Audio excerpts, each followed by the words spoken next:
Assalamualaikum warahmatullahi wabarakatuh. Bismillahirrahmanirrahim. Alhamdulillah, bertemu lagi dengan Syekh Jati Channel.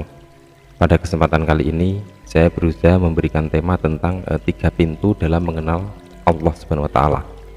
Dalam salah satu hadis, Nabi Muhammad SAW menjelaskan, "Man arafa nafsahu faqad arafa rabbahu."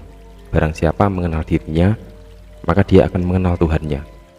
Di situ ditegaskan bahwa ketika kita mencari Tuhan keluar dari diri kita, maka pencarian kita akan semakin jauh. Dan ketika kita mencari ke dalam diri kita, insya Allah kita akan kenal. Sedikit contoh, coba Anda renungkan fakta ini. Apakah letak sebuah kesadaran itu ada di luar diri ataukah di dalam diri Anda? Dan pada kesempatan kali ini aku share 3 pintu di dalam memahami rahasia ketuhanan yang ada di dalam diri. Pertama adalah pintu Baitul Ma'mur, yang kedua adalah pintu Baitul Muharram, dan yang ketiga adalah pintu Baitul Maqdis. Langsung saja kita buka satu persatu. Yang pertama adalah pintu Baitul Ma'mur.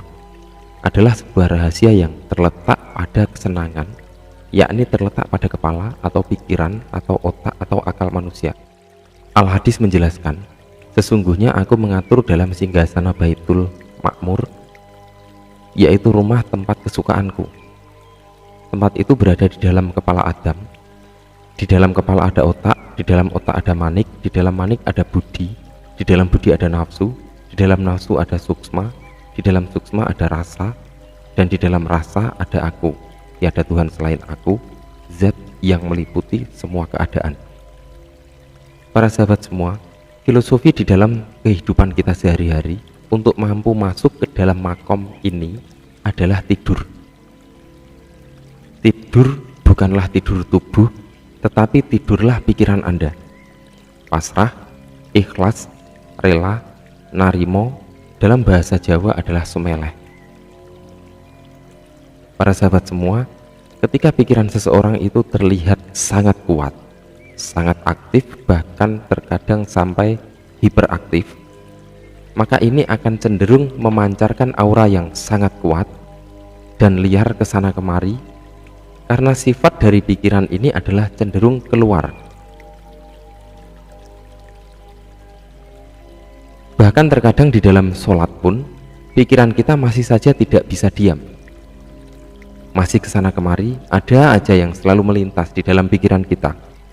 Oleh karena itu, mari kita istirahatkan sementara aktivitas pikiran dan otak, sadarkan betul pikiran kita sehingga tidak lagi aktif memikirkan segala kesibukan duniawi ini. Dan ketika kita sudah berusaha untuk menyadarkan diri kita tentang itu, maka dengan menyadarinya dan mengimbangi kehidupan kita dengan sifat ikhlas, rela, pasrah atau semeleh dalam bahasa Jawa, ini adalah salah satu pintu utama manusia untuk memasuki ranah alam batin di dalam diri. Dan salah satu hal yang paling penting untuk menuju ke situ adalah dengan melepaskan atau menurunkan ego kita. Kita tidak perlu menjadi manusia yang egois. Segala sesuatu maunya serba instan, enak, kepenak, nggak ribet, semua urusan cepat beres.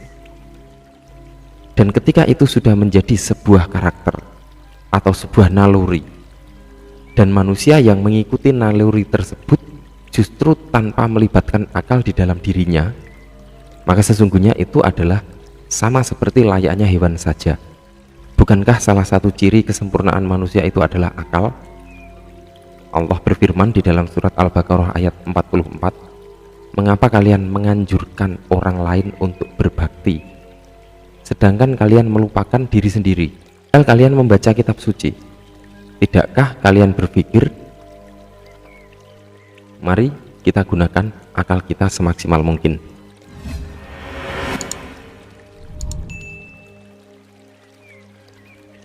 Kemudian yang kedua adalah pintu Baitul Muharram. Ini adalah tempat rahasianya rahasia yang ada di dalam dada manusia.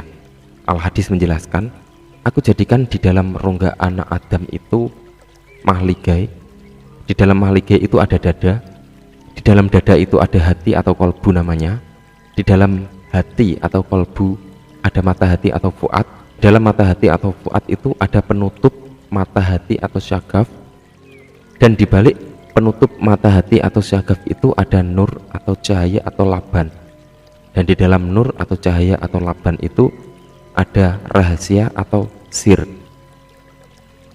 dan di dalam sir atau rahasia itulah aku, kata Allah di dalam sebuah hadis, sebuah filosofi di dalam kehidupan. Yang mampu masuk dalam rahasia itu adalah dengan berdiri, bangun dan berdiri dari tidurmu, bukan tidur jasad tetapi tidurnya rohanimu.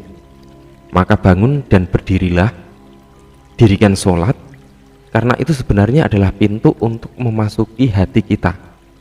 Dirikan sholat itu bukan hanya sekedar melaksanakan sholat saja, sungguh itu sangat jauh berbeda. Dan untuk memasuki kedalaman hati itu sendiri adalah ada beberapa lapis untuk kita lalui, yakni ada 7 lapis atau 7 lapis hati, atau terkadang ada yang mengatakan langit sab 7.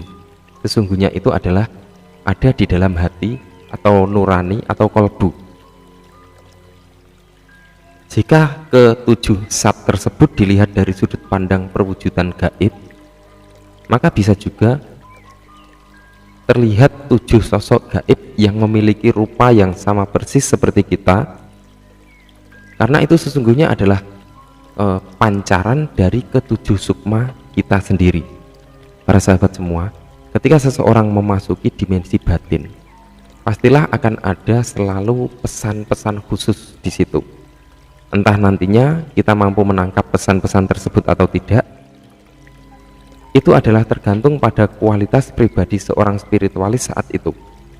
Karena jika egoisme manusia tinggi, maka akan memiliki dampak kesulitan untuk menangkap pesan-pesan gaib.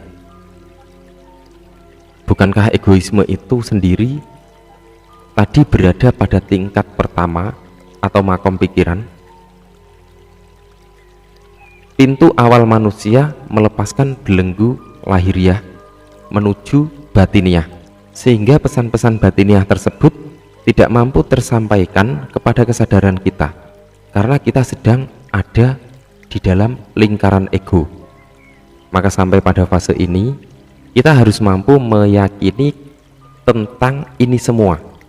Jadi bisa dikatakan ini adalah ranahnya yakin, keyakinan, sehingga orang yang telah terbuka hatinya mengenal ke-7 diri batiniahnya sendiri, maka beliau akan mampu benar-benar meyakini keesaan Tuhan.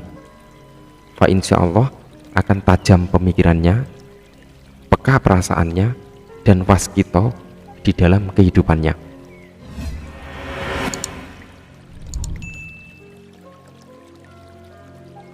Kemudian yang ketiga adalah pintu Baitul Maqdis.